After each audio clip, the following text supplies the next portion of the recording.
Let's go to Damien next. Good morning, Damien.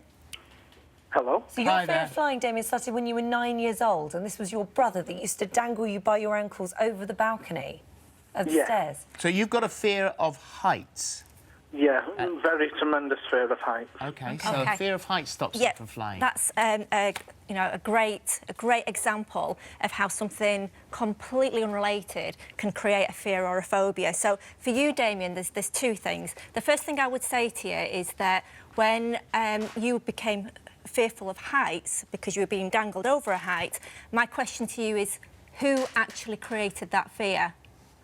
My brother. Exactly. Okay. So the fact that your brother created that fear, you've been blaming heights. So what you need to ask yourself is, what actually caused those bad feelings and made me feel so very scared? And in actual fact, it was your brother and not the heights, but you've been blaming heights up until today. So that's the first thing to consider. And the second thing is that you've got a specific installation of what created your fear of heights and then consequently your fear of flying. So a great little tip. You see, if you see that event of being dangled, you probably see that through your own eyes and can actually see the floor beneath you.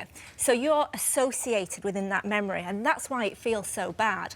So what you can do to disassociate yourself from that is to actually see that memory in reverse and see it a few times in reverse. And as you do it, what you will notice that when you start to think about heights and start to think about flying, your fear will dissipate and it'll feel so much better, because ultimately you're corrupting that original reference or schema. So see it all in reverse as quickly as possible, do it a few times, and just before you start and after, measure how you feel and you'll see that it goes down.